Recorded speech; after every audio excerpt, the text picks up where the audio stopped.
ikomeye page 53, ariko ndahera kuri page 52.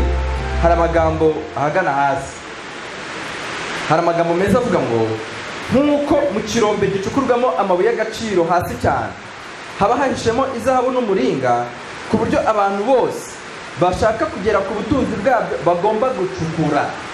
Bagomba kugenza gute? Ntawubona amabuye y'igiciro cyinshi ayarebeye hejuru ya, ahubwo ushaka ifeza, ushaka umuringa, ushaka izahabu nziza cyane bimusaba kugenza gute? Gucukura. Baranditse ngo niko n'ibyanditswe byera byuzuyemo ubukungu bubonwa gusa. Ngo bugenza gutera? Ntabwo bubonwa n'abantu bose, oya, ahubwo bubonwa n'abande? Bubonwa gusa n'abagenza gute? Nabushakashakana ibintu bitatu. Icya mbere, nabushakashakana umutima wose. Kabiri, nabushakashakana kwicisha bugufi. Icya gatatu, nabushakashakana bagenza gute? Basenga. Ntabwo ibyanditswe byera byumvwa n'umuntu wiga Bibiliya gusa amajyejuru, oya, ibyanditswe byera byumvwa n'abantu bafite ibintu bitatu. Icya mbere, umuntu wiga ibyanditswe byera acukumbura cyane. Kabiri, umuntu wiga ibyanditswe byera afite umutima wo guca bugufi, adashaka ibyo azakubitisha abandi, adashaka ibyo azanganisha n'abandi, adashaka ibyo azashaka kwihimuraho bagenzi be, ahubwo umuntu wiga ibyanditswe byera afite umutima wo kugenza gute? Wo guca bugufi. Icya gatatu, ni umuntu wiga ibyanditswe byera kandi agenza gute? Kandi se mu kugana Yesu baranditse mu cyiciro cyo gusenga, nitwemere kubumbura ibyanditswe byera, tudafasha akanya gato ngo tugenze gute? Ngo dusenge. Uwabyandikishije nawe ugomba kuza kugenza gute? Kubisobanura. Niyo mpamvu iteka ryose iyo nifuza ko ibyanditswe byera mba numva twakongera tugasenga. Ariko ikirenze ibyo niki baranditse ngo Imana yagennye ko Bibiliya iba igitabo cyuzuyemo inyigisho zigomba kwigwa mu gihe icyo ari cyo cyose. Haleluya. Inyigisho zigomba kwigwa mu gihe icyo ari cyo cyose zikigwa nani? Izo nyigisho zigomba kwigwa mu gihe cy'ubuto. Ubwo abato bagomba kwiga Bibiliya? Ntabwo abato bagomba kwigishwa ibitekerezo n'ibihimbano, ahubwo mu gihe abantu ari bato bagomba kwigishwa iki? Ibyanditswe byera. Niko abana b'abavudu bigaga. Kabiri, abantu mu gihe bari mu gihe cy'iki? Cy'ubusore. Ntabwo abasore bagomba kwigishwa banyuze mu bintu bijyanye n'amafilime n'ibindi. Abantu bose mu gihe cy'ubusore bagomba kwigishwa iki? Ibyanditswe byera. Ntabwo bagomba kwiga ibitekerezo, ntabwo bagomba kwigishwa iby'akarasisi, ntabwo bagomba kwigishwa ibintu bijyanye no kwishimisha. Mu gihe abantu bari mu gihe cy'ubusore bagomba kwigishwa iki? Bibiliya, kandi Bibiliya yonyine. Icya gatatu, mu gihe abantu bari mu gihe cy'ubukuru, bano babyeyi bacu hari igihe abantu bavuga ngo baba basinziriye. Ndagira ngo amagambo nasomye aravuga ngo amateraniro yajemo abantu bakuze aba ari amateraniro meza cyane. Kubera iki? Abantu bakuze bazahinduka abantu Imana izaheraho icira urubanza abandi bantu bangana nabo banze kugenza gute? Banze kuyajyamo. Mu gihe abantu bari mu gihe cy'ubuto, cy'ubusore n'icy'ubukuru bagomba kwiga ibyanditswe byera. Hasi baranditsemo Imana yahaye abantu ijambo ryayo ari ukubihishurira ubwayo. Haleluya. Tubasha kubona Imana binyuze mu ki? Mu kwiga ibyanditswe byera. Imana ibiri kutwihishurira ubwayo. Itwishishurira gute? Buri kuri gushya, buri kuri. None ikibazo, dufite ukuri uko turi hano? Yego? Oya, dufite ukuri. Abadventiste baje hano dufite ukuri, abagatulika baje hano bafite ukuri, abasira baje hano bafite ukuri. Ariko hari ukuri gushya abantu bagomba kugenza gute? Kunguka. Dufite indirimbo nkunda kunguka ibyande ibya Yesu. Nkunda indirimbo 27 nayo ndumva twaye, ariko turaza kuririmba igihe n'icyo dukundira. Rero nkunda kogeza amagambo y'ubwami bwo mu ijuru, nkayabwira abayazi n'abatagenje gute? N'abatayazi bose bamenya agakiza kava mu ki? Mu nzandiko. Izi nzandiko Imana yazishemo agakiza. Bavandimwe, dufite ukuri twize? Yego? None haba hari ukuri gushya dukeneye kumenya? None se dukeneye gutsimbara gusa ku kuri twize? Ahubwo amagambo yanditswe n'umwuka w'ubuhanuzi muri kino cyigisho basoje niko batubwiye. Buri kuri gushya dukeneye iteka ryose kwifuza gusobanukirwa n'ukuri kugenje gute? Bavandimwe, ndagira mbabwire yuko mu ntambara ikomeye baranditse mu cyigisho cyitwa abakurambere b'abimukira ngo abantu bababaje Imana kurenza abandi ni abantu bashikamye ku kuri Husi yaberetse, maze Husi amaze gupfa banga kurenga aho Husi yagenje gute? Yabasize. Abantu bagumye aho Luteri yabasize bababaje Imana kubera iki? Bagumye mu Baluterani, kandi yari ukuri gushya kwaje Luteri yaragenje gute? Yarapfuye. Na bugingo n'ubu duracyakeneye ukuri gushya nyuma y'ibyo Madame White yigishije, nyuma y'ibyo Madame White yavuze bizaba. Ndagira mbwire ko hari ukundi kuri gushya dukeneye kugenza gute? Gusobanukirwa. Reka dukomeze dusome. Buri kuri kugenje gute? Gushya kumenyekanye. Izina ry'Imana bw'icyubahiro. Imana ishimwe ko yagaritse imvura. Imana ishimwe ko yumvise gusenga kwacu. buri kuri gushya kumenyekanye. Uyu munsi dukeneye kumva ukuri gushya. Iyo tukumenye bigenda bite? Buri kuri gushya kumenyekanye aba ari uguhishurwa gushya kw'imico y'uwaryandikishije. Ubu nibwo bugingo buroko bagenza gute? Burya abantu basingira ubugingo bw'Imana iyo bize ukuri gushya kwiyongere ku kuri bari bazi ejo hagenje gute, ejo hashize.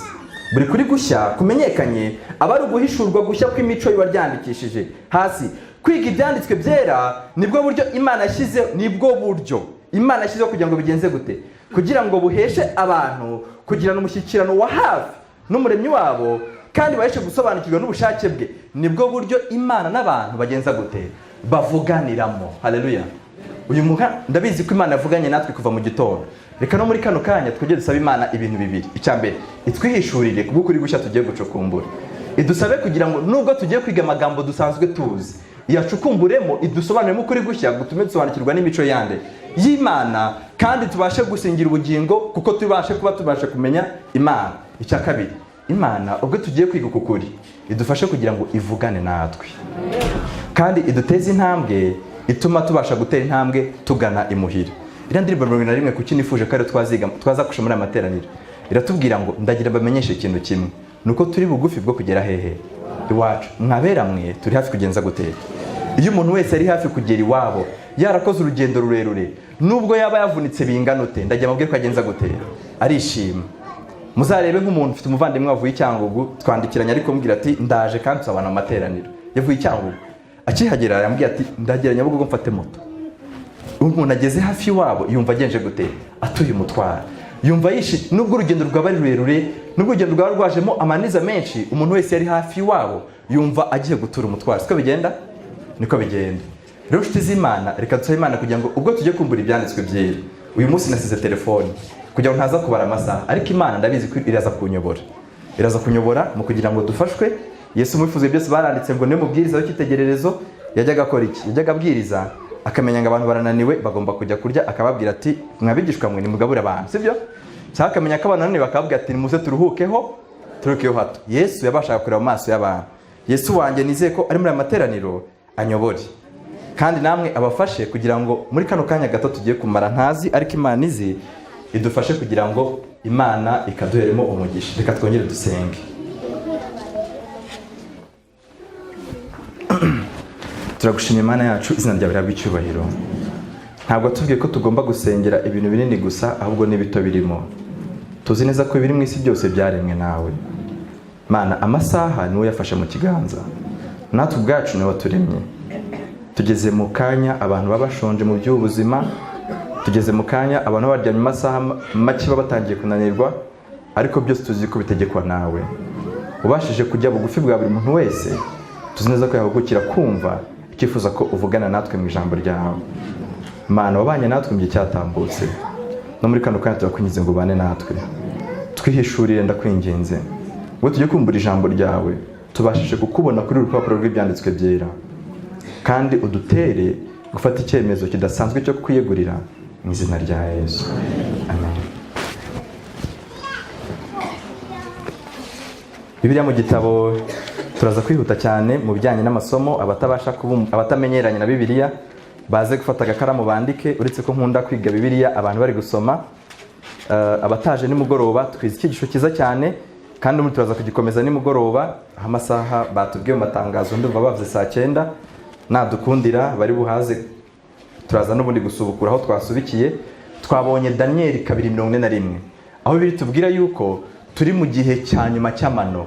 Amano agizwe n'ibintu bibiri, icyuma kivanze n'iki n'ibumba. Ariko twacukumbuye cyane muri iryo somo nkuko mu nambara ikomeye batubwiye, dukeneye kwiga ibyanditswe byatugenza gute ducukumbuye. Twasanze iryo somo rifite amabumba abiri. Ibumba rya mbere ni ibumba ry'umubumbyi, kandi ririmo rirava mu gihe muri eta yo kuba ibumba ry'umubumbyi rigana mu ibumba ry'ibyondo cyangwa ibumba ry'isayo, aho umubumbyi atakirifiteho kontrole. Icyo gihe nibwo ibuye rizaza rigakubita kuri ayo mano, atakiri amano y'ibumba n'ibyuma mu by'ukuri, ahubwo azaba asigaye afite gukomera kw'icyuma gusa. Twabonye yuko ni igihe amahanga yose agiye kuzemera inyigisho z'ubupapa, nkuko no muri kino cyigisho Imana ihabwa icyubahiro, nkuko no muri kino cyigisho cyo kuri uyu munsi aribyo batubwiraga, sibyo?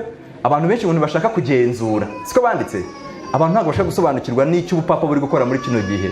N'abashaka kubikora rwose, hari umuntu kare twatahanye nimugoroba arambwira ati buriya ntuba ufite ubwoba iri kuvuga iby'Imana, ntufite ubwoba bivuga ibintu biremere kuriya. Ariko ndagira mbabwire, ntabwo bivuga ku bwanjye. Luteri yavuze amagambo yantangaje mu ntambara ikomeye. Yaravuze ngo nanjye rwose ndifuza kuvuga iby'amahoro, nanjye sinanze kubaho neza nk'abandi. Reka nyabasomere paje 93, intambara ikomeye, amagambo ari hejuru, paje 93. Niki Luteri yasubije abantu? Ni ingingo ivuga ngo, murebe kuri paragrafi ibanza, avuga ngo nyamara umucyo, mwabonye? Nyamara umucyo n'umwijima ntibishobora kumvikana, sibyo ra? Niba uhisemo umucyo ubwo ugomba kwanga iki? Kandi uhisemo umwijima buryo uzajya umenya ko nta mucyo ufite. Yesu yaravuze ngo uku niko gucirwaho iteka. Nuko abantu babonye umucyo bagahitamo kugendera mu ki? Buryo umuntu yabonye umucyo agashaka gukomeza kugenda mu mwijima, aba ari mu cyiciro cy'abagenje gute? Cy'abari gucirwaho iteka. Nubwo yaba atariciriweho ariko bari muri icyo cyerekezo. Baranditsemo hagati y'ukuri n'ikinyoma hari intambara idashobora guhagarikwa. Yego? Byanga byakunda, hari uhagaze mu kuri akagushyigikira, hari n'uri mu kinyoma akagenza gute? Ntabwo compromisinga kuriho. Nta muntu ufashe ibyo bintu bibiri. Udashyigikiye ukuri no uyu munsi turi muri no sabato ashyigikiye iki? Ntabwo compromisinga biriho. Hari intambara ikomeye iri hagati y'ukuri n'ikinyoma, kandi iyo ntambara ntishobora guhagarikwa. Gukomera kuri kimwe no kugishyigikira ni ugushotora ikindi no kugisenya. Ayo magambo wayumvise? Gukomera ku ruhande rumwe ukagenza gute? Ukarushyigikira, ndagira mbwire ko ni ugushotora ikindi kandi ukagenza gute? Burya nibwo bwitwa ubutumwa bw'Amarika wa 2 n'ubwa 3, nuko baravuga ngo Babuloni igenje gute? Ntago izasenywa kandi ntabwo izagushwa n'Imana isagarutse, ahubwo izagushwa ngo nibibwiriza. Niko banditse mu gitabo cyitwa umurimo w'ivugabutumwa, nare nkibasomeye nimugoroba. Hasi baranditse umukiza wacu ubwe yaravuze ati, mwe gutekereza ko nazanywe no kuzana amahoro mu isi. Sinaje kuzana amahoro, ubwo naje kuzana inkota. Nyuma y'imyaka mike ubugorozi butangijwe na Luteri, yaje kuvuga ati, aya magambo nashaka kubasomera, ntabwo Imana inyobora gusa, ahubwo iranansunika ngo njye mbere, irananjyana. Ntabwo nitegeka, nifuza kwibera mu mahoro ntuje. Ariko hari umuntu wakanga kuba amahoro atuje? Nanjye ntabwo mbyanze. Kandi n'abandi bantu ibihumbi byinshi uko twabisomye nimugoroba nabo ntabwo bagenje gute? Ntabwo naze kuba amahoro kandi ntuje. Niko Luteri yavuze. Aravuga ngo hari imbaraga injyana ikanshyira mu mivurungano hagati yewe no mu gushaka ihindura amatwara. Iyi mbaraga Yeremiya ije muri we yaravuze ngo nshaka kwicecekera, ubutumwa bwiza bukamera nk'umuriro mu magufwa yanjye. Kugeza ubwo nakwemera ko abantu bankurubana mu mujyi, kugeza ubwo nakwemera ko abantu banyambika urumambo mu ijosi, kugeza ubwo nakwemera ko abantu bajugunya mu mwobo urimo ibyondo, kuko nanze guceceka. Kuko iyo ushatse guceceka ubwo butumwa bwiza bugenza gute? Bugurumana muri njyewe.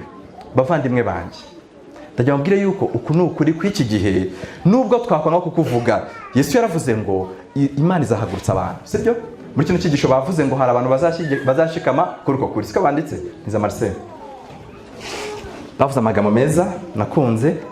Baranditse ngo ku cyigisho cyitwa ingingo ivuga ngo inyigisho ikomeye kandi yirengagijwe, sibyo? Niko cyigisho batubwiraga mu kino cyumweru. Aya magambo narakunze cyane. Bahereye hejuru bavuga uburyo abantu banze kwiga ubutumwa bw'Amarika 3, bavuga byinshi. Bageze hasi baravuga ngo ariko Imana nubwo abantu babyanga, ariko Imana, niyo magambo asoza iri paje ya 36, ariko Imana izagira abantu ku isi bazakomeza gushyigikira Bibiliya. Amen. Nifuza kuba muri umugabane. Nifuza kuba nakwemera guhomba iby'isi ariko ngashikama ku byanditswe byera. Ndabizi neza ko hari abantu bemeye kumena amaraso yabo kugira ngo tubibone. Siko tubisoma? Nanjye Imana nubwo yakwemera ko nyamena, iteka ryose niryo sengesho ryanjye. Imana, abantu b'Imana bagakizwa, mba numva ntacyo byantwara. Nubwo hano baranditse ngo abantu bazasejwa kuri paje 37, abantu bazabasekanya some. Umwuka wakoreshaga abo batambyi n'abategetsi, paje 37 paragrafu ya 2 hasi. Umwuka wakoreshaga abo batambyi n'abategetsi uracyagaragazwa na benshi bavuga ko baranguruye ko ari abakozi b'Imana. Banga kugenzura iki byanditswe byera bivuga ku birebana n'ukuri kudasanzwe kugena ab'iki gihe. Namwe muri soma. Bagaragaza iki? Bagaragaza ko ari benshi, ko bakize kandi bakaba n'ibyamamare, maze bakarebana agasuzuguro abavugizi b'ukuri ngo ni bake, ni abakene, ndetse si n'ibyamamare. N'ubundi ngo bafite ukwizera kubatandukanya n'isi. Hejuru yayo baravuze ngo babambika isura mbi, barabakoba. Muze kuyasoma ahera kuhavuga ngo ubwo Kristo yazaga kuvuga amagambo kuri paragrafu, baravuze ngo abantu bashaka gushikama ku kuri kw'ibyanditswe byera, bagashaka gushikama ku mategeko y'Imana, nibo basejwa, nibo bangwa, kandi nibo bagaragazwa rwose nk'aho bari mu ruhande rurwanya iby'Imana. Ariko Imana ishimwe uko intambara yahoze kuva kera, nako n'ubu bizagenza gute? Bizamera. Umubwirizana n'ababwiye ko tugiye kwiga igice cya 3 umurongo wa 15. Umubwiriza 3:15 haranditse ngo iki?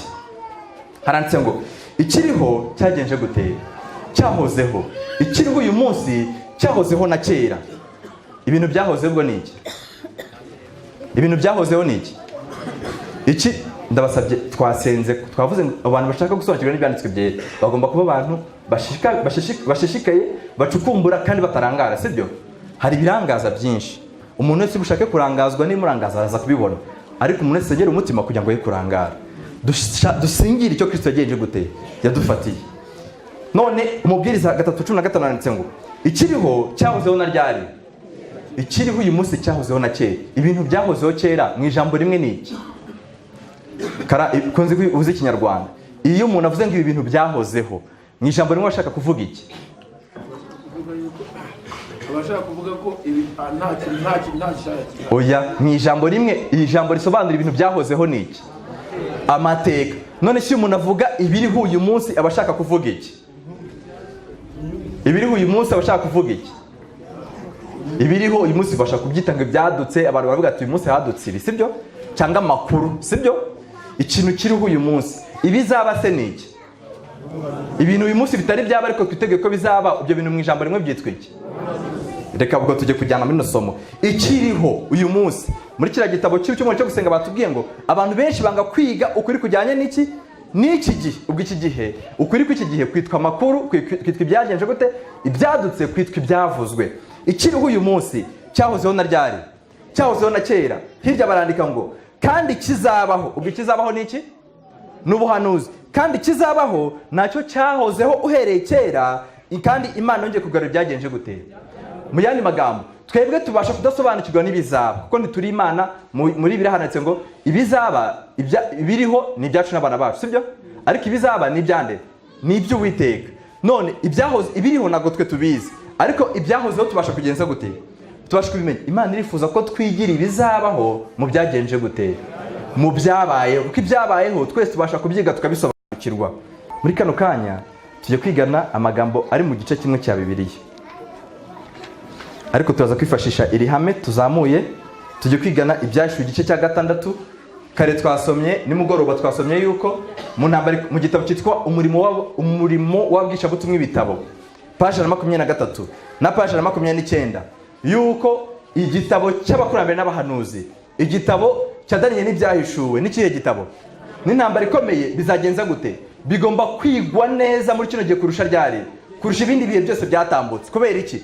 Nibyigwa neza ngo bizagenza gute, bizagenza gute, bizahumura iki, impumyi. Kandi muri kino gihe turi impumyi, itorero ry'Imana twitwa impumyi. Ubwo ikigomba kuduhumura ni iki? Kwiga intambara ikomeye kandi neza kurenza ryari, kurenza ikindi gihe. Paje 29 bavuze ngo nubwo twayiga ntidusobanukirwe n'ibyayo, banditse ngo mu gihe kizaza izagaragaza impinduka nziza yo kuba twaragenje gute, twarayizi. Ibyahishuwe rero nibyo tugiye kwiga muri kano kanya, kuko nabyo bigize uwo mugabane. Ibyahishwe cya 6 mwahageze. Ibimenyetso bya mbere 6 bigenza gute, bimenwa. Isomo badusomeye iravuga ngo nitubona ibyo bimenyetso bibaye tuzamenye ko Kristo aje kandi ageze hehe, kandi ageze ku rugi. Ibimenyetso 6 bimenwa. Tujye kwiga iki gice, nicyo gice tugiye kwiga. Hasigaye dutahe, ababishobora bagaruke, abatabishobora ubwo nta kundi. Imana irababageneye iri funguro kuva mu gitondo ry'ibyigisho twize kugeza muri kino kigiye gupfundikira ibindi. Igice cya 6 turahera ku murongo wa mbere. Nuko mbona umwana w'intama amena ikimenyetso muri ibyo bimenyetso 7 bifatanyije cya gitabo. Numva kimwe muri bya bizima bine kivuga ijwi nk'iry'inkuba kiti ngwino. Ngiye kubona mbona ifarashi y'umweru, kandi uyicaye yari afite umuheto, ahabwa ikamba, nuko agenda anesha, kandi ngo ahora anesha izina ry'Imana bw'icyubahiro. Mu 3, umwana w'intama amena ikimenyetso cya 2, numva ikizima cya 2 kivuga kiti ngwino. Nuko haza indi farashi itukura cyane, uyicayeho ahabwa gukura amahoro mu isi ngo bicane, ahabwa n'inkota ndende. Umwana w'intama amena ikimenyetso cya 3, numva ikizima cya 3 kivuga kiti ngwino.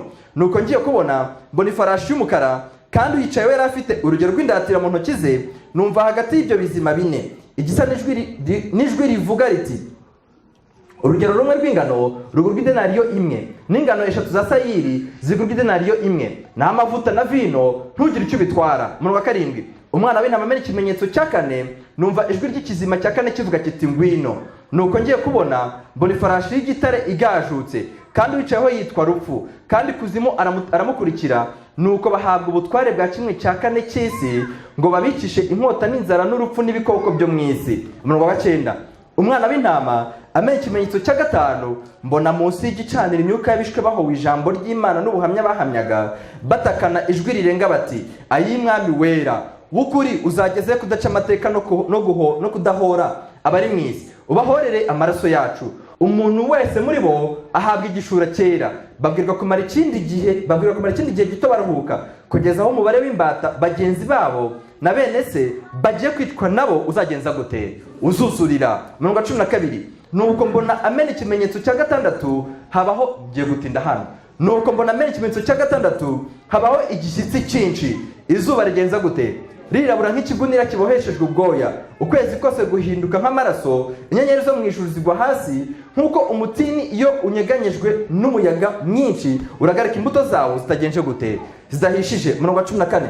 Ijuru rikurwaho nk'uko bazinga igitabo cy'umuzingo, imisozi yose n'ibirwa byose bikurwa ahantu habyo. 15. Abami bo mu isi n'abatware bakomeye n'abatware b'ingabo n'abatunzi n'abubasha n'imbata zose n'abumudendezo bose bihisha mu mavumo no mu bitare byose byo ku misozi. 16. Babwira imisozi n'ibitare bati, nimutugweho muduhishe amaso yicaye kuri iriya ntebe n'umujinya w'umwana w'intama, kuko umunsi ukomeye w'umujinya wabo usohoye, kandi ninde ubasha guhagarara atagenje gute? Ndajya mubwire ko icyo kibazo cyabajijwe na bugingo n'ubu kiracyabazwa ngo, mbese wowe uzahagarara udatsinzwe ko uwo munsi ugenje gute? Ko uwo munsi usohoye? Ko uwo munsi ugenje gute? Ko uwo munsi usohoye uzabasha guhagarara udatsinzwe? Nshuti z'Imana, iki gice cya 6 nicyo kitwigisha. Ndabizi ko twakize amavuna menshi, ariko nkuko twabisomye mu ntambara ikomeye, umuntu w'Imana agomba kwiga ibyanditswe byaragenza gute, acukumbura. Icyo ni icya mbere. Icya kabiri, afite umutima wo kugenza gute. Umutima wo guca bugufi uvuga ngo iki? Uravuga ngo nubwo nabibwirije, nubwo nabibwirijwe, nubwo nabiririmbye, reka nce bugufi ntegereze Imana ukuri ndi kuri gushya iri buhishurire muri bino bintu numvise imyaka myinshi. Uko si uguca bugufi? Yego. Cya 3, kandi umuntu akaba arimo aragenza gute? Arimo asenga. Nubwo utabyumva muri kano kanya, iyo ukomeje gusenga, Imana ibasha kuguhishurira uko kuri. Nubwo utabyumva muri minota 3 cyangwa 5 iri imbere, ubasha kugenza gute? Ubasha kubyumva. Kino gice Yohana yeretswe gihishemo iki? Kugira ngo ntabatinza, gihishemo ubutumwa bw'Imana bwerekeye intambara ikomeye kuva Kristo yaza mu isi ukazagezwa Kristo azagenza gute? Azagaruka. Kuva kubera iki? Kuko itorero rya mbere, Imana irerekana itorero rya mbere intambara yarwanye kuva Imana igishinga itorero ryayo mu isi. Intambara ya mbere yatangiye kuki? Yatangiye ku itorero ry'intumwa, itorero Imana ashinze, Kristo yashinze mu isi. Niryo rigiranwa n'ifarashi y'umweru. Kubera iki? Umweru nubwo utabarize theology, urabizi kushanya kugenza gute? Gukiranuka cyangwa kwera. Ifarashi ya mbere shushanya itorero ry'Imana ryarwanya ariko ryambaye kugenza gute? Kwera no gukiranuka. Ryanyuze mu bikomeye, ariko ryari rifite gukiranuka. Ifarashi ya kabiri ishushanya itorero ry'Imana mu gice cya kabiri. Iyi farashi yaje isa ite? Yaje biriravuga ngo isa n'ibara ry'iki? Ry'umutuku. Bishushanya akarengane katangiwe na Diocletian, ubwo abantu b'Imana barenganyijwe kwizera kwabo. Nkuko ku murongo wa 9 babivuze, ubwo abantu batangiye kuvuga uzageza ryari Imana? Kudahorera iki? Amaraso yacu n'amaraso y'abera bari kugenza gute? Bicwa bahowe kwizera kwabo. Iyi farashi ya kabiri ishushanya igihe itorero rya kabiri, itorero ry'Imana ryanyuze mu gice cya kabiri, kuko nibwo itorero ry'Imana ryarenganyijwe kwizera kwa bande, kwizera kwabo. Ibyo ngibyo ni igihe itorero ry'Imana ryarwanyijwe kwa mu gihe cya Diocletian, Abanero n'abandi. Ifarashi ya 3, farashi ya 3 yasaga n'iki? Biravuga ngo 5, umwana w'intama amena ikimenyetso cya 3, numva ikizima cya 3 kivuga kiti, ngwino. Ngiye kubona mbona ifarashi y'umukara, kandi wicaye yari afite urugero rw'indatira mu ntoki ze. Iki ni igihe itorero ry'Imana ryanyuze mu cya 3 gikomeye, gishushanywa n'ubundi n'igihe itorero ry'Imana rya 3 ryaje ari igihe cyo guca urubanza. Indatira ivuga urubanza, gupima. Ubwo abantu b'Imana batangiye kugenzurwa. Kubera iki? Bari barahawe umucyo mu gihe cy'itorero rya mbere. Mu gihe cy'itorero rya kabiri, nimvuga itorero ntimwumve amatorero abiri, ahubwo mwumve igihe itorero ry'Imana ryanyaga mu gihe cya kangahe? Cya kabiri. Mu gihe abantu batangiye kwinjirwamo amame binyoma, abantu batangiye kugira ngo buri wese apime kwizera kwe. Azashika mu gihe cya mbere cyangwa azashikama ku bijyanye n'ubuyobe bw'icyo gihe. Itorero rya 3, mu itorero ry'Imana cya 3 gihe gikomeye. Umurongo wa 7, umwana w'Imana amena ikimenyetso cya 4, numva ijwi ry'ikizima cya 4 kivuga kiti, ngwino. Ngiye kubona mbona ifarashi y'igitare igajutse. Iyi farashi uyicaye witwaga nde? Rupfu. Kandi kuzima kagenza gute?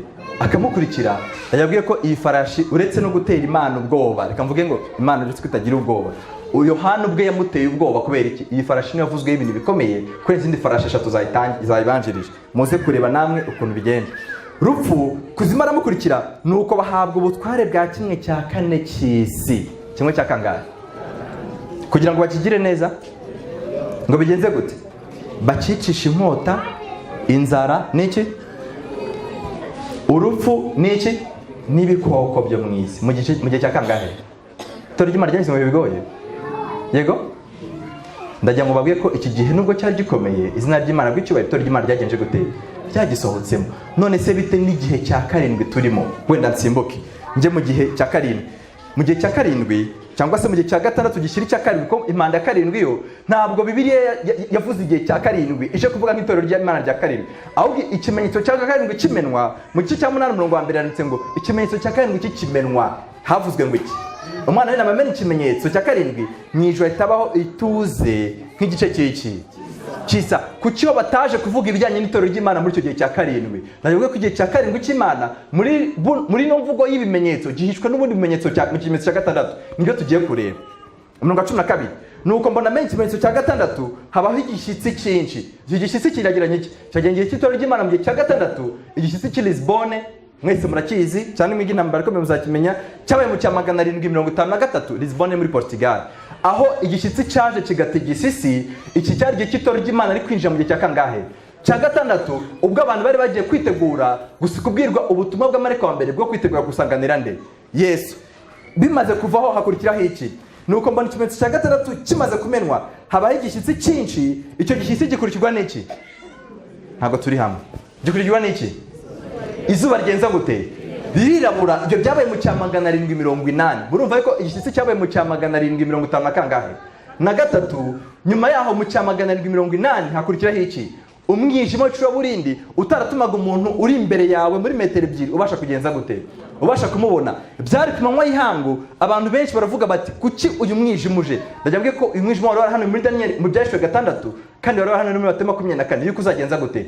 Uzaba ari nk'ikimenyetso kibanza bagaruka kwande, kwa Yesu. Uyu mwijima wabaye mu cya 780 ukurikirwa n'iki? 13. Inyenyeri zo mu ijuru zigenza gute? Zigwa hasi. Inyenyeri zaguye mu cya 833, ari nabwo William Miller yatangiye iki? Yaratangiye ubutumwa bwe.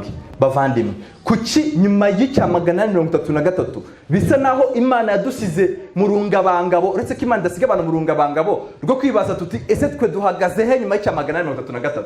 Ntimwahibaza?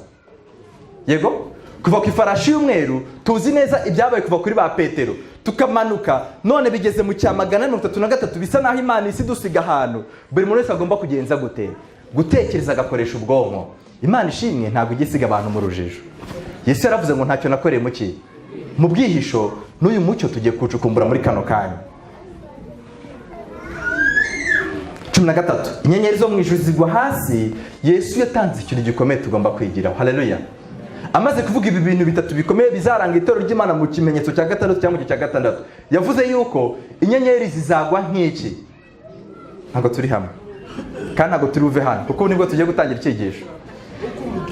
Amaze kuvuga ibijyanye n'igishyitsi, yego twakibonye, icyo twakirangije. Avuga ibijyanye n'izuba rizagenza gute, rizijima. Ibyo twagejeje gute? Twabonye cya 780. Avuze ibijyanye n'inyenyeri zizagwa, izo twazibonye zaguye mu cya 833. Arangije atatanga icyo abantu bagomba kwigiraho ngo zizagwa nk'iki. Ndajya babwire ko iki nicyo cyigisho cyo muri kano kanya. Itorero rya 6 ryahawe kwigira kuki? Rya kugira ku mutini mbere ko ikimenyetso cya 7 kigenza gute, kimenwa. Kubera iki? Matema 24:29 haranditse ngo ariko abo bari abigishwa Yesu bamubaza ibyandugaruka kwa Yesu ni mu karya Yerusalemu. Yesu arababwira ati ariko hanyuma y'umubabaro wo muri iyo minsi, uwo mwanya izuba rizagenza gute? Mwumva ukuntu bikurikirana. Yohana ajya kwandika ibyahishuwe, nayo ko Yesu yarasubiye hehe? Mu ijuru. Yesu yari yaravuze ngo iki? Ariko hanyuma y'umubabaro wo muri iyo minsi, uwo mwanya izuba rizagenza gute? Rizijima. Ukwezi nako nikuzagenza gute? Nikuzava umwezi wako. Inyenyeri nazo zizagenza gute? Zizagwa ziva mu ijuru. N'imbaraga yo mwisi zo mu ijuru zagenza gute? Zanyeganyega. Ubwo nibwo ikimenyetso cy'umwana w'umuntu kizabonekera ku ijuru, n'amoko yose yo mu isi nibwo azaboroga. abonye umwana w'umuntu aje ku bicu byo mu ijuru afite ubushobozi n'ubwiza bwinshi, azatumisha abamarayika be ijwi rirenga ry'impanda, bateranye intore zo mu birere bine, uhereye ku mpera y'ijuru ukageza ku yindi mpera yaryo. Yesu amaze kubabwira ibyo bimenyetso 32 avuga ngo iki? Avuga ngo iki? Murebere kuki? Muri Daniel niko byanditse? Niko byanditse? Niko byanditse? Mu byahishuwe amaze kulistinga ibimenyetso byose, amaze kuvuga ibyo kwijima kw'izuba, igishyitsi n'ibindi, yahise avuga ngo nk'iki, nk'umutini. Niko Daniel, niko Yohana yabivuze. Yesu amaze kuvuga ibyo bimenyetso ahita avuga ngo nimwigire kuki? Mugomba kubigiraho iki? Mwumve, murebere ku mutini w'icyitegererezo, ishami ryawo iyo ritoshye ibibabi byabyo bikamera, mumenya yuko icyo ari igihe cy'impeshyi kiri bugufi. 3 nuko namwe nimubona ibyo byose muzamenye yuko ari hafi ndetse ageze hehe. Bavandimwe, iki cyigisho kirimo ubutumwa bwiza. Ndagira mbwire yuko ubuhanuzi Daniel yabwiwe buratwigisha icyo Yesu yavuze mu Mateo 24. Nyuma yo kubona ibimenyetso bitwegaruka kwa Yesu, dufite ikindi cyigisho kijyanye natwe twebwe turi mu itorero rya karindwi. Twebwe turagiranwa n'iki? Turagiranwa n'umutini. Nitwe tugomba kwigira kuki? Tunavuze bwaswe na Mariko igice cya 13 tureka mu 24 haranditse ngo iki? Ariko muri iyo minsi hanyuma y'uwo mubabaro izuba rizijima n'ukwezi nikuzava umwezi wako, n'inyenyeri zizagwa ziva mu ijuru, n'imbaraga zo mu ijuru zanyeganyega. Ubwo nibwo bazabona umwana w'umuntu aje ku bicu afite ubushobozi bwinshi n'ubwiza, azatuma abamarayika ateranye intore zo mu birere bine, uhere ku mpera y'isi ukageza ku mpera y'ijuru. Nuko rero murebere kuki?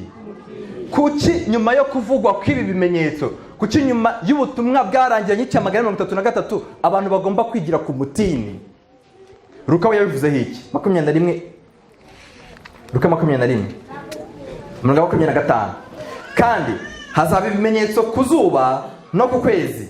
Turi hamwe? Hazaba ibimenyetso ku zuba no ku kwezi no ku nyenyeri, kandi no hasi amahanga azababara, bumirwe bumvise inyanja n'umuraba bihorera. Abantu bazagushwa igihumure n'ubwoba bwo kwibwira ibyenda kuba mu isi. Ubu bwoba bwaratangiye? Bwatangiye?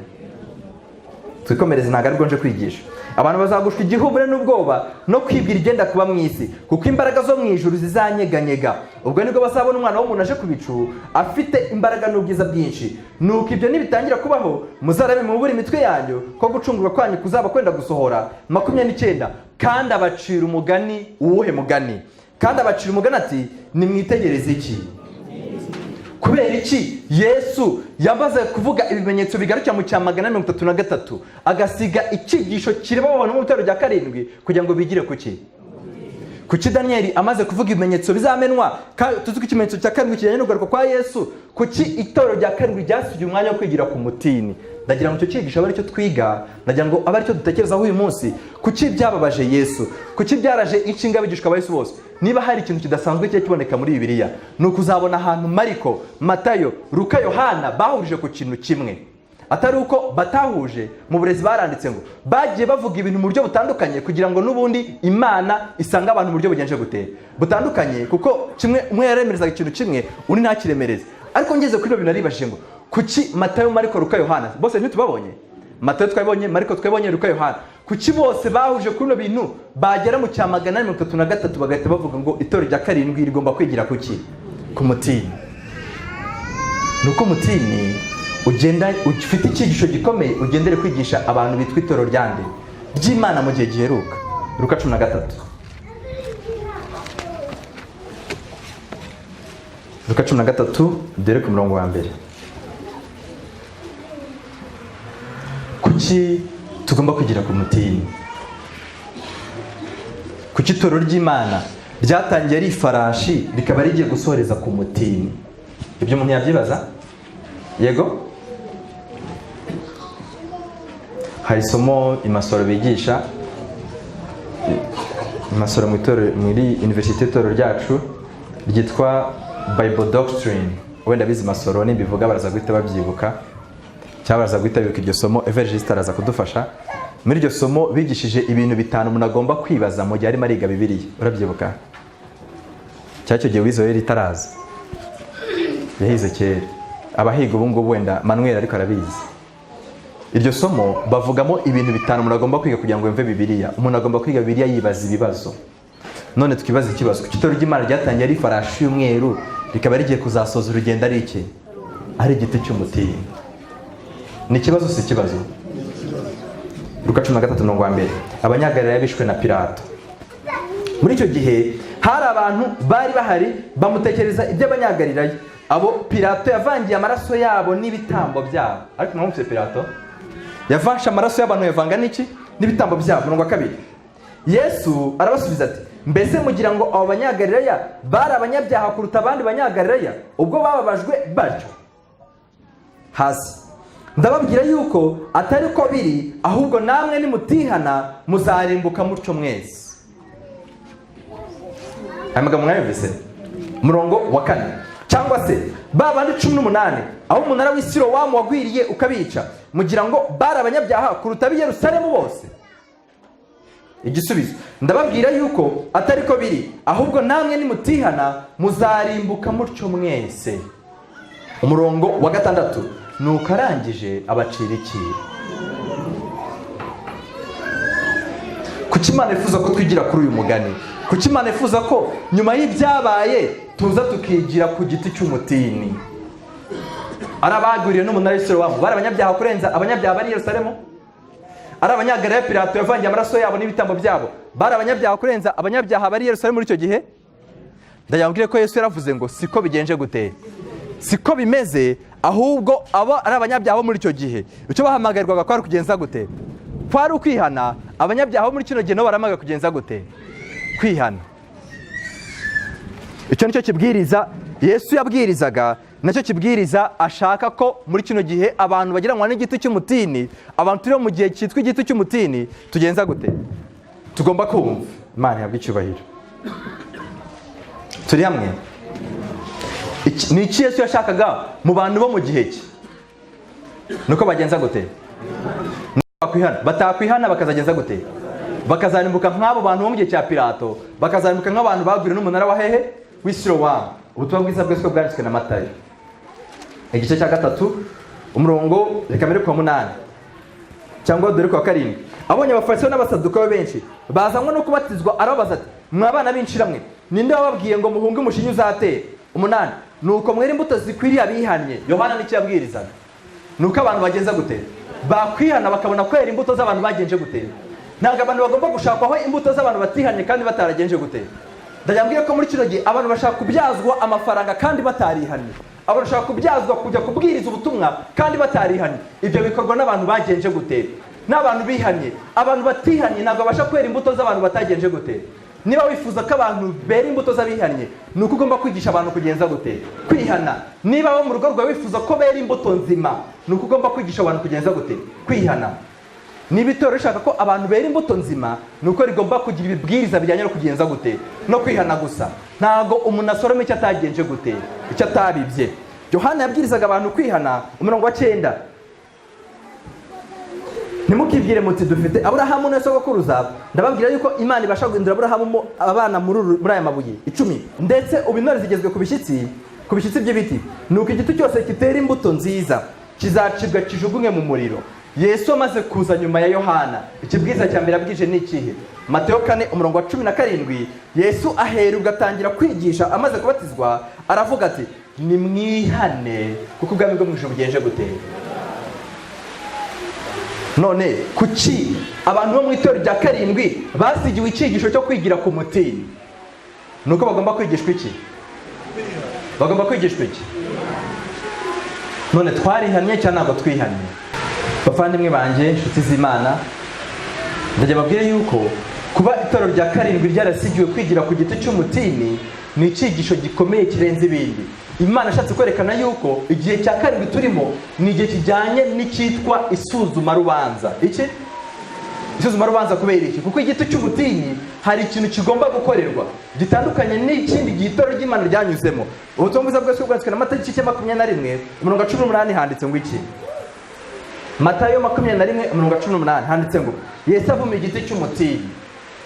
Yesu avuma igiti cy'umutini. Bukeye bwaho mu gitondo kare asubira mu murwa, arasonza, abona umutini iruhande rw'inzira, arawegera asanga utariho imbuto keretse ibibabi gusa. Arawubwira ati, ntukere imbuto iteka ryose. Muri ako kanya uwo mutini ugenza gute?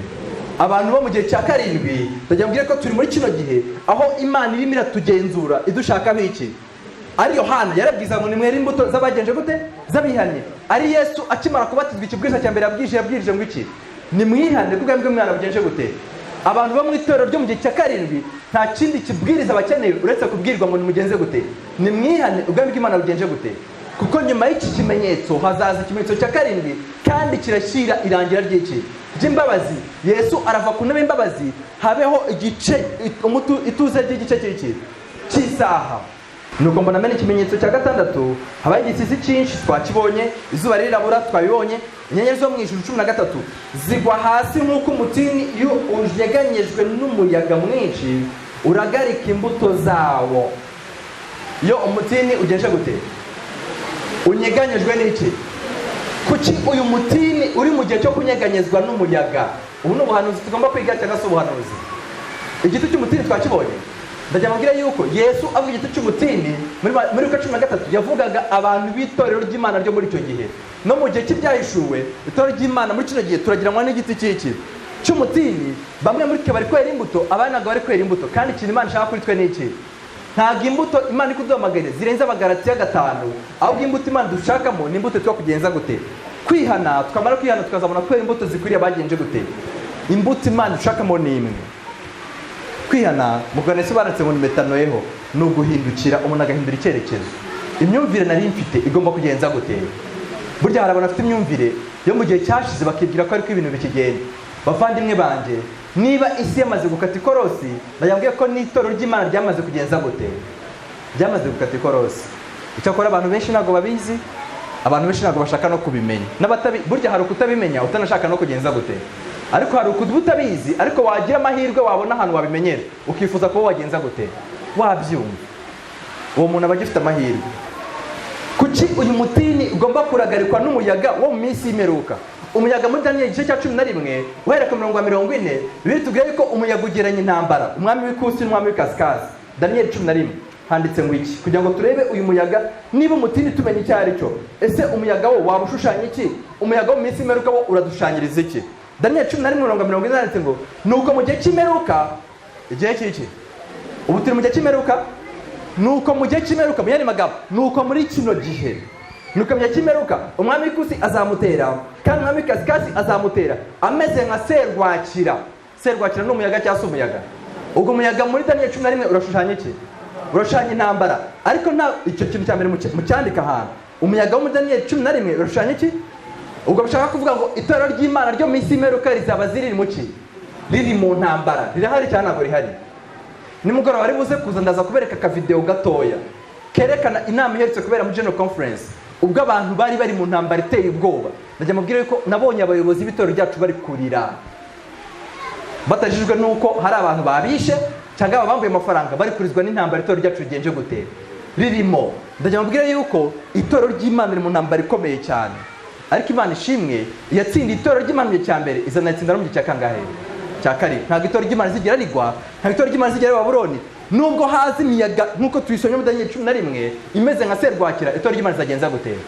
Rizanesha. Ariko nabashaka gushikama ku byanditswe byera nk'uko twabisomye. Uwo ni umugabane wa mbere. Umuyaga ushanya iki? Intambara. Muhandike umuyaga wa kabiri, Daniel Yohana 3. Yohana 3 umuyaga wa kabiri. Yohana igice cya 3 murongo wa reka dore ku wa 7. Ubwo Nikodemo yasangaga Yesu amubwira ibyo kubyarwa bwa kabiri. Aramubwira ati ikibyarwa umurongo wa 6, ikibyarwa n'umubiri nacyo n'umubiri, n'ikibyarwa n'umwuka nacyo n'umwuka. Witangazwa nuko mubwiye ibyo yuko bikwiriye kubyarwa bwa kabiri. Umurongo wa 8, umuyaga uhuha aho ugenza gute? Umuyaga waho ushaka. Umuyaga wo muri Yohana igice cya 3 uratwereka umurimo wa mwuka wera. Mu yandi magambo umuyaga wo mu byahishuwe turacyari kwibaza, uyu muyaga wo mu byahishuwe ugomba kunyeganyeza uyu mutini kugeza ubwo wagereranyijwe n'itorero ry'Imana mu gihe cya 7. Twabonye ko uyu mutini ushushanya itorero ry'iki? Ry'Imana. Ariko uyu muyaga ushushanya iki? Icya mbere ushushanya iki? Intambara. Icya kabiri ushushanya iki? Mwuka wera. Icya gatatu Abefesi igice cya 4 murongo wa 14. Abefesi igice cya 4 murongo wa 14 umuyaga ushushanya iki? Twabwiye mu ntambara ikomeye ko ntabwo biriya yumvwa n'umuntu uyiga adacukumbuye cyane. Siko twabwiwe Bibiliya kugira ngo umuntu ayumve bimusaba gucukumbura agahuza isomo rimwe n'ayandi kugira ngo agere ku butunzi buhishwe cyane. Ibyo umuyaga wa gatatu ushushanya iki? Cyangwa se umuyaga usobanurwa wa gatatu? Abefeso 4:14 haranditseho kugira ngo tudakomeza kuba abana duteraganwa n'umuraba tujyanwa hirya no hino n'iki n'imiyaga y'imyigishirize y'uburiganya bw'abantu n'ubwenge bubi n'uburyo bwinshi bwo kugenza gute bwo kutuyobya. Umuyaga urashushanya iki hano? Urashushanya iki? Inyigisho zigenza gute? Ziyobya, zishaka kuyobya itorero ry'iki? Ry'Imana. Mwumvise ubusobanuro butatu imiyaga ifite? Ubwa mbere ni ubuhe? Intambara zigomba kunyeganyeza igiti cy'iki cy'umutini tugomba kwigiraho. Ubusobanuro bwa kabiri, Mwuka Wera ugomba guhuha iki giti aho agenza gute. Ndacyababwira yuko abantu dukeneye kureka kuyoborwa n'abantu, dukeneye kureka kuyoborwa n'ibitekerezo bya muntu, tugatangira kwifuza kuyoborwa na Mwuka Wera. Icya gatatu ni uko iki giti kigomba kuba kirimo kirahuhwa n'iki n'inyigisho zikubita hirya no hino zishaka kuyobya iki giti. Imana ishimwe yuko bamwe benshi bazayoba, ariko hari abandi bazagenza gute, bazashikama n'ubwo izo nyigisho zaba zigenje gute, zaba zihari. Uretse ko nanone umuyaga uvuga inyigisho nzima. Urwa kabiri rwa Petero igice cya mbere umurongo 21 nk'uko ariko reka niryo turisome. Inyigisho nzima. Urwa kabiri rwa Petero igice cya mbere umurongo wa 21, kuko ari nabo bahanuzi bwazanywe n'ubushake bw'umuntu, ahubwo abantu b'Imana bavugaga ibyavaga ku Mana bashorewe n'iki. Muri bibiri cy'inzu baravuze ngo bahumekewe cyangwa se bahujwe na Mwuka w'iki, na Mwuka w'Imana. Nanone umuyaga ubasha gusobanura kuyoborwa n'iki, n'Imana cyangwa se inyigisho nzima. Reka ubusobanuro butatu cyangwa bune tubujyane muri byasho gatandatu kugira ngo turebe birahurira he n'itorero ry'Imana muri kino gihe, tugana ku musozo kandi cyangwa dukomeze. Tujye kurya turagaruka, sibyo? Twamaze kubona kuva ku ifarashi ya mbere ukamanuka ukageza ku ifarashi ya gatandatu, sibyo? Turi ku gihe cy'itorero ry'Imana itaragizwe ifarashi, nta yindi farashi yaje, ahubwo twe twageranyijwe n'iki, n'uyu mutini. Kandi twabonye ko umutini muri Luka 13 ugeranya itorero ry'iki, ry'Imana. Yesu yifashije umutini kugira ngo abwire abayuda bo mu gihe cye, nibyo? Ntabwo yari agiye kuvuga bagira iki, kandi abo bari bahari bamukurikiraga. Ntabwo yari agiye kubwira abaromani, icyo gihe bari rwose ni Yudeya. Ntabwo yagiye kubwira abandi, yabwiraga, yifashe umutini kugira ngo abwire abantu be, nibyo? Muri kino gitoro ry'Imana twebwe cyase twebwe turagerwa n'umutini, ariko urimo urahuhwa n'iki, n'umuyaga. Uyu muyaga kuva mu cya 133 hari umuntu wahagurutse azanye icyitwa inyigisho nzima, kandi uyu mugabo ndagiye mbabwira yararwanyijwe, yitwa William Miller, nibyo? Mu cya 133 nibwo yahagurukije icyitwa ubutumwa bwo kubwiriza ubutumwa bwa Marika wa mbere, abwiriza abantu ngo nimwubahe Imana muyihimbaze. Igihe cyo guca abantu bazigenje gute kirasohoye. Abantu bo muri icyo gihe baramurwanyije, ntibamurwanyije? Baramurwanyije.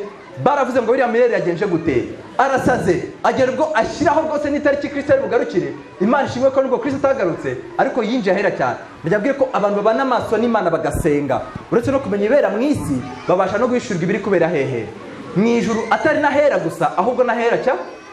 William Miller yabimenye, abantu baramurwanyije. Imana ishimwe ko nubwo uwo muyaga waje, ariko intambara ikaza, ariko yarazanye inyigisho nzima cyane. Ntabwo inyigisho nzima yari inyigisho nzima, yego?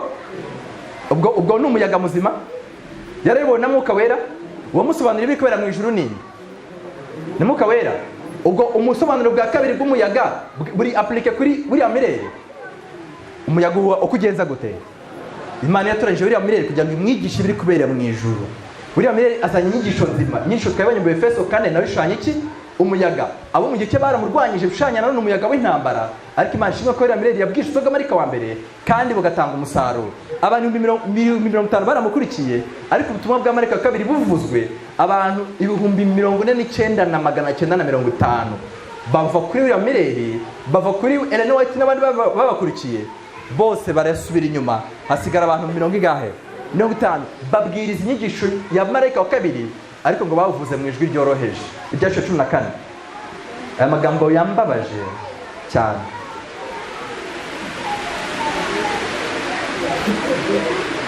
Umurongo wa 7. William Miller, ubwo turashya William Miller n'abari bari hamwe nawe, bavuze ijwi rigenza gute? Bavuze ijwi rigenza gute? Bavuze ijwi rirenga bavuga ubutumwa bwa Marika wa mbere, babwira abantu ko Yesu agiye kugenza gute, agiye kuza. Ariko Ellen White n'agatsinda gato k'abantu 50 bari hamwe nawe, bagiye kubwiza ibyo kwa Babuloni. Umurongo wa 8 bagiye kuvuga ubutumwa bwa Marika wa kabiri byagenze gute. Handitse ngo iki? Marika wundi wa kabiri akurikiyeho ntibavuga ijwi rirenga ahubwo bagenza gute? Bavuze ijwi gusa, baravuga bati iraguye iki Babuloni. Ariko abo mu gihe cya gatatu twebwe Imana nabwo igaragaza ko izongera kuvuga mu ijwi rigenza gute. Kubera iki ibya Babuloni bigiye kuvugwa abantu bashaka ko byavugwa mu ijwi rito. Niyo mpamvu Imana bigiye kuzayisaba kuzana marayika wundi kugira ngo ashyire imbaraga mu butumwa bwa Mariko wa kabiri na Mariko wa gatatu ibyashe 18 avuga ijwi rirenga, ashyigikire, ahamye yuko nubwo ubutumwa bwa Mariko wa kabiri abantu babusuzugura, Imana yazanye marayika witwa uwundi kugira ngo ashyire imbaraga mu butumwa bwa Mariko wa gatatu, yongera imbaraga mu Mariko wa gatatu, ashyigikire ubutumwa bwa Mariko wa kangahe? Wa kabiri. Murebe ibyashe 18 marayika wundi ubutumwa avuga si ubwa Mariko wa mbere, si ubwa Mariko wa gatatu, ahubwo ni ubwa Mariko wa kangahe? Wa kabiri. Aza gusubiramo ashimangira ibyo Mariko wa gatatu yaramaze kugenza gute, yaramaze kuvuga ariko bitahawe agaciro. 18 wa mbere. Hanyuma y'ibyo mbona marayika wundi amanuka ava mu ijuru afite ubutware bukomeye, isi imurikirwa n'ubwiza bwe. Mu wa kabiri arangura ijwi rigenza gute, rirenga. Arangije avuga ngo iki? Aravuga ati iraguye Babuloni ikomeye. Reka turi mu byashe 14:8 marayika wa kabiri yavuze mu ijwi rituje, yavuze ngo yaravuze ngo igenje gute, iraguye Babuloni igenje gute, Babuloni ikomeye. Bavandimwe banjye, itoro ry'Imana riri mu gihe gikomeye cy'inyigisho zigomba guhangana. Yego, inyigisho zigeranywa n'imiyaga. Hagomba kuza imiyaga ishaka guhuha buri muntu wese. Buri wese arahamagaga kuba igiti gishikamye. Iyo umuyaga umukomeye uhushye igiti kiragwa. Yego, iyo igiti cyashoye imizi nubwo cyaba kiri mu nyanja cyabasha kugwa. Ubwo buri wese arasabwa kugira ngo amenye. Paulo niwe wavuze ngo tugomba gushorera imizi muri Kristo kugira ngo ubwo imiyaga yaza uko imeze kose itazigira igenza gute, iduhungabanya. Imiyaga irahari, n'itarazi igiye kuzagenza gute, igiye kuzaza. Hahirwa uwo yaje ntigushe, tumumenye yaje ari umuyaga. Yego, yajyanye benshi. Nizara nyenyeri zamurikaga zaraguye, yabwiye ko ibiri imbere birengeje tumumenye, cyangwa ibiriho uyu munsi. Uretse ko n'uyu munsi birahari, hahirwa uwo bitaragusha, arahirwa. Bavandimwe banjye, niki Imana ifuza ko twiga muri kano kanya? Imana irifuza yuko twigira ku giti cy'umutini. Igiti cy'umutini kiragiranya njyewe namwe mu gihe cy'urubanza. Yesu muri Mateyo 21 ntabwo yaje kugenzura igiti cy'umutini ngo ajye mu ishyamba rigari. Niko mwasomye? Yagiye ku biti bingahe? Ibiti bingahe? Ibiti bingahe? Igiti kimwe. Ibi birashushanya iki? Turi mu gihe cy'isuzuma rubanza, turi mu gihe cy'irangira ry'imbabazi, aho buri muntu wese ahagaze imbere y'Imana ku giti cye. Yego, nubwo turi hano nk'itorero, nubwo hari ko aririmba neza nk'iriya korali Intwari za Kristo, ndagira ko buri muntu wese arimo arapimirwa imbere y'Imana nkande. Ibintu by'ibigare abantu bashaka babivamo, abashaka gukizwa mu matsinda. Ndagira ko mu isuzuma rubanza nta muntu uri gukizwa mu itsinda. Yesu ari kugenzura buri muntu ku giti cyande, ku giti cye. Intambara ikomeye, icyigisho cyitwa isuzuma rubanza cya 28 banditse ngo iki? Niba hari igitabo nkunda kandi nababwiye ko ariyo nsanganyamatsiko y'amateraniro, ni ukugira ngo twizere abahanuzi b'Imana tubone kugenza gute, kugubwa neza. Umuntu twahawe kurenza abandi ni iki gitabo. Haranditse page 348, intambara ikomeye. Ibyaha bitihanwe ngo birekwe ntibizababarirwa kandi bizahanagurwa mu bitabo. Hari umuntu wihanira undi? Hari umuntu abasha gushora undi mu byaha, ariko nta muntu wihanira undi, sibyo ra? Ibyaha bitihanwe ngo birekwe ntibizababarirwa kandi bizahanagurwa mu bitabo byo mu ijuru, ahubwo bizashinja umunyabyaha ku munsi w'Imana. Umunyabyaha ashobora kuba yarakora ibyo byaha ku mugaragaro, amanywa ava, cyangwa akabikora mu mwijima nijoro, ariko byose bitwikurwa nk'ibyambaye ubusa imbere y'Imana. Icyaha gishobora guhishwa, ariko turi hamwe. Icyaha gishobora guhishwa, kigahakanwa, kigahishwa ababyeyi, kigahishwa umugore, kigahishwa umugabo, kigahishwa abana n'inshuti n'abo mukorana n'abandi. Umunyacyaha ashobora kuba ari we wenyine uzi icyaha yakoze, ariko ibi byose bigaragara nk'ibyambaye ubusa imbere y'Imana. Abantu bagiye kure umutini babona uratoshye, ariko Yesu awubonye amenya yuko nta mbuto zigenje gutera. Kandi imbuto Yesu dushakaho ni ukugenza gute? Ni ukwihana. Page 350, paragrafe ya 2 uhereye hasi ya 3. Ubu turi mu gihe cy'umunsi ukomeye w'impongano. Mwumva umunsi turimo, mwumve. Ubu turi mu gihe cy'umunsi ukomeye, umunsi w'iki? W'impongano. Ni iki tugomba gukora? Mu gihe cy'imihango yo ku munsi w'impongano yakorwaga mu buturo bwera bwo ku isi. Iyo umutambyi yabaga ari guhongera ubwoko bw'Abisirayeli bose, basabwaga kubabaza imitima yabo. Uyu munsi mwumva icyo dusabwa, kubabaza iki? Umuntu akinira akimenya. Pascal Kare yaje gutanga inyunganizi aravuga ngo abantu ntabwo bagishaka ubu ngubu kwireba, barashaka kugira ngo barebe aba. Ntabwo abantu bashaka imbaraga yo kwirwanya ngo bitsinde, bari gushaka imbaraga yo kurwanya bagenzi ba. Icyakorwa kuri uyu munsi ni iki? Icyo Imana twifuza kuba twakora muri kino gihe ni iki? Kwinira ukibabaza. Babazaga imitima yabo babinyujije mu kwihana ibyaha no kwicisha bugufi imbere y'Umwami Imana, kandi uwabaga atabikoze yacibwaga mu bwoko bwe. Hasi barandika ngo mu buryo nk'ubwo muri iyi minsi mike isigaye y'igihe cy'imbabazi, siko twabibonye nimugoroba, n'imbabazi kigiye kurangira. Yego tugiye no kongera kubicukumbura mu kanya turebe ngo dusigaje imyaka ingahe. Uretse ko Madamu White yanditse mu manuscript release ngo tugomba gusenga ngo Imana yongere igihe cyangwa ngo ikigabanye. Tugomba gusengera ibintu bingahe? Ku icyo gihe cyagenza gute? Cyakongerwa kugira ngo abantu bihana ari benshi, cyangwa se mu kimwe kikagenza gute? Kikagabanywa kugira ngo abatari guhitana n'icyo gihe bataba benshi. Muri ino minsi mike isigaye y'igihe cy'imbabazi, abantu bose bifuza ko amazina yabo atahanagura mu gitabo cy'ubugingo bakwiriye kwibabariza imbere y'Imana. Mwabyumvise? Inshuti z'Imana, ntabwo turi mu gihe cy'ibitaramo. Inshuti z'Imana, jya bwira ntabwo turi mu gihe cy'umunezero, turi mu gihe cyo kwibabariza imbere y'Imana. Umuntu wese akwiye kubabazwa nuko afite icyaha mwizingiyeho, kandi igihe cy'imbabazi kirimo kiragenza gute? Kirimo kirarangira. Umuntu wese akwiye kwibaza ati ko mbona Yesu ageze ku rugi, kuki agiye kugera ku rugi kandi ntaragenza gute? Ntarihana. Nuko ari Yesu wananiwe kunyiza cyangwa nijye wananiwe kumwiyegurira. Umuntu wese akeneye kwiyobariza imbere y'Imana nk'uko byakorwaga mu munsi w'impongano. Hasi baranditse ngo bakiyobariza imbere y'Imana batewe agahinda n'icyaha kandi bafite kwihana nyakuri. Kwihana nyakuri ni uguhindura icyerekezo umuntu yari arimo. Bakwiye kwinira bakisuzuma mu mitima yabo. Hasi umwuka udafashije kandi ubupfapfa ugundira na benshi bavuga ko ari abakristo ugomba kurekwa. Amagambo ndayasubiramo. Umwuka w'iki? Ubupfapfa. Abakobwa b'abapfapfa bari mu itorero ry'Imana batanu. Umwuka w'ubupfapfa uri muri abo bantu ugomba kugenza gute? Hari ibintu itorero ry'Imana ryarenze. Hari ibintu byabagamo ibintu by'ubupfapfa. Niko biriya byise mu kabano. Tugomba kubireka ko icyo gihe cyagenje gute? Cyararangiye inshuti z'Imana. Cyararangiye. Umwuka udafashije kandi ubupfapfa ugundiriwe na benshi, nta nubwo ari bake. Ugomba kugenza gute? Ugomba kurekwa. Bikagenda gute? Imbere y'umuntu wese ushaka gutsinda ingeso mbi zirwanira kugenga umuntu, hari urugamba rukomeye. Umurimo wo kwitegura ni uw'umuntu wese ku giti cyane, ku giti cye. Hasi barandika ngo ntabwo dukirizwa mu ki? Ntabwo dukirizwa mu matsinda, ntabwo dukirizwa mu materaniro y'abantu benshi, ntabwo dukirizwa mu materaniro yo kwigishwa no gusenga. Umuntu wese asabwa kwihana ku giti cyane, ku giti cye. Ntabwo ubutungane no kwitanga by'umuntu umwe bishobora gukemura ubukene bw'imico y'uwundi muntu. Imana irimo irahamagara abantu bangahe? Igiti ntabwo bavuze ibiti, sibyo? Muka abantu batubwiye yuko isuzuma rubanza ririmo rirakorerwa imbere y'umuntu ku giti cyane. Nubwo gusengana ari byiza, nubwo gusengana bihana imbaraga, nubwo kugirana amateraniro rwose bituma abantu bagubwa neza, ndababwira ko iyo bigeze imbere y'Imana umuntu wese atahagarara nkaho nta wundi muntu uri hehe. Niko basomye n'ubundi abagore bikomeze muri kino cyigisho hasi niko babivuze. Baravuze ngo Imana irimo iragenzura umuntu wese mu isi nkaho nta wundi muntu n'umugenje gute uyirimo. Umuntu wese ushaka koshywa na mugenzi we, ndababwira ko icyo gihe cyagenje gute? Cyararangiye. Niki Imana yifuza ku itorero ryayo muri kino gihe?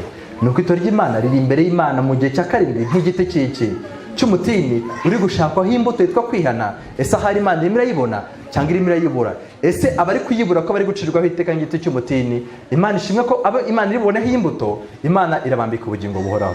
Baranditse ngo kubwo kwihana, kubwo kwicisha bugufi no kwishingiza mu gitambo cya Yesu, abantu bazihana by'ukuri, Imana izahanagura ibyaha byabo ku bitabo byo mu ijuru, maze icyo Kristo yakoze aba aricyo cyandikwa imbere y'amazina yawe.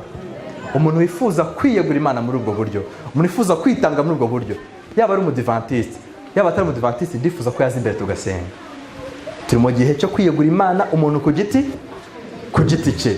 Ntabwo igihe cya karindwi turimo ari igihe cyo kugira ngo nubwo itorero ari ryiza, ntabwo ari igihe cyo kugira ngo abantu bakore ibintu mu kigare cyangwa mu matsinda. Turi mu gihe cyo kugira ngo umuntu wese agenzure avuge ngo mbese Mana ibyaha byanjye byarihanwe, mbese Mana ibyaha byanjye byarabariwe. Nubwo turi kuza imbere batubwiye ngo nta muntu ugomba kurebera ku siko handitse. Ngiye gusoma amagambo atangaje aboneka mu mubwiriza igice cya mbere. Nongeye gusoreza umubwiriza igice cya mbere ndahera ku mirongo 22, nta muntu nifuriza aya magambo. Baranditse ngo abantu benshi bazifuza kwiyegura Imana bitakigenza gute, kitagishoboka. Hari ibintu Imana yabuzanyije, hari ibintu Imana aciriye witeka, abantu bakomeje kubigundira. Nagira mabwire ko tusigaje igihe gito cyane. Batubwiye Mateyo 24 ngo nitubona ibyo bintu byose tuzamenye ko Yesu aje kandi ageze kuki, ageze ku rugi. Imigani igice cya mbere 22. Aya magambo nta muntu n'umwe nyifuriza, ariko n'ubundi aza kuyasoma abantu bazihana igihe cy'imbabazi cyarangiye. Ni Yesu uvuga, ntimugire ngo ni Alain. Ndabizi neza ko Imana niyo irimo iravugira muri kano kanya mu ijwi ryanjye, ariko ivugira mu byanditswe byera nk'uko twabibonye. He kugira umuntu n'umwe ushimwa, ahubwo ashimwe Yesu wenyine. Imigani 22 handitse ngo iki, abantu benshi bazanga kumvira imiburo yatanzwe muri Bibiliya n'umwuka w'ubuhanuzi. Abantu bakomeje kugundira ku bintu byo gushaka ibintu by'amatsinda, nkaho abantu bazakizwa mu matsinda. Ndajyambwiye ko nta muntu uzajyana mu ijuru n'undi, sibyo? Nkuko tumaze kubisoma, umuntu wese ahagaze imbere y'Imana nkaho nta wundi muntu umugenje gute. Mbega ukuntu Imana yifuza ko umuntu wese yakwiyegura Imana, nkuko igiti cy'umutini cyapimwe imbere ya Yesu cyonyine, atari mu ishyamba. Imigani 22 handitse ngo iki, haranditse ngo yemwe mwabaswa mwe, muzakunda ubuswa mugeze ryari? Namwe bakobanyi, hari abantu benshi bumva ubutumwa bakagenza gute, bakabukoba. Yemwe bakobanyi, muzageza ryari kwishimira ubukobanyi? N'abapfu mukanga kumenya ubwenge. 23, nimuhindurwe n'imiburo yanjye. Imana iri kutuburira, dore nzabasukaho umwuka wanjye. Amen. Nzabasukaho umwuka wanjye, nzabamenyesha amagambo yanjye, narabahamagaye muraninira. Muri icyo gihe bigishoboka, nabaramburiye ukuboko, ntihagira ugenza gute, ntihagira ubyitaho. Ahubwo bigenda biti, mwahinyuye inama zanjye zose, no kubacyaha kwanjye ntimwagenje gute, ntimwabyitayeho. Nuko nanjye rero nzabakina ku bubyimba mwagize iki. Ibi bindagira mabwire ko bigiye kuzaba ejo bundi, ubwo itegeko ry'icyumweru rizatangazwa. Abantu bazifuza gusenga bitakigenza gute. Mbega ukuntu abantu bagiye kuzifuza kujya kwaturira bagenzi babo ibyaha. Ubu mu itorero ry'Imana turacyafite icyo kugira ngo umukuru w'itorero asange mugenzi we amubwira, tumva gutekereza gutyo mbabarira mwene data. Umugabo akeneye gusanga umugore akamubwira ati, muvandimwe wanjye, ndagira nkubwire yuko nakoze ibyangwa n'amaso y'Uwiteka, naguciye inyuma, nariganije amafaranga, naguhishe konti niyi. Ndagira nkubwire ko Yesu sinifuza ko azansanga ameze gutya. Niba hari igihe turimo, nijye abantu bagomba kwihana bikigenza gute, bigishoboka. Kubera iki abantu bagiye kuzabikora bitakigenza gute, igihe cyagenje gute. Mbega ukuntu abantu amafaranga bariganyije bagiye kuzifuza kujya kuyasubiza bitakigenza gute, bitagishoboka. Abantu batakifuza no kuyakira. Nuko nanjye nzabakina ku mubyimba mwagize ibyaha, igihe imbabazi zabazagenje gute, zarangiye. Nzabaseka icyo mwatinyaga cyabagezeho. 24, igihe muzatungurwa n'ubwoba nk'umugaru, ibyago byanyu bikaza nka serwakira, igihe umubabaro n'uburibwe bizabageraho, nibwo bazantakambira. Mwumve, nibwo bazantakambira nk'abihorera, bazanshakana umwete, ariko icyo gihe ntibazagenza gute. Yesaya 5:5 arandika ngo nimushaka Uwiteka bigishoboka agenza gute, nimumushakana umwete. Abantu ubu bashaka kumushaka bakamubona, tukabonye ahantu bamushakira mu byanditswe byera, siko twabibonye. Ubu abantu banze kwiga ibyanditswe byera, abantu bakomeje kwishingiza kwizera kwa bagenzi babo. Ndababwiye ko abantu bagiye kuzabishaka bitakigenza gute. Niko mubwiriza handitse. Imana ihire kwitanga kwa buri muntu wese. Imana iturinde ko aya magambo yanditse mu migani yazasohora kuri mwe muri twese. Umuntu wese Imana yumve gusenga kwe. Ndabizi neza ko atari nge mukurikiye, ndabizi neza ko Imana yavuganye n'umutima buri muntu wese. Imana idufashe kugira ngo ire kwitanga kwacu mu izina rya Yesu.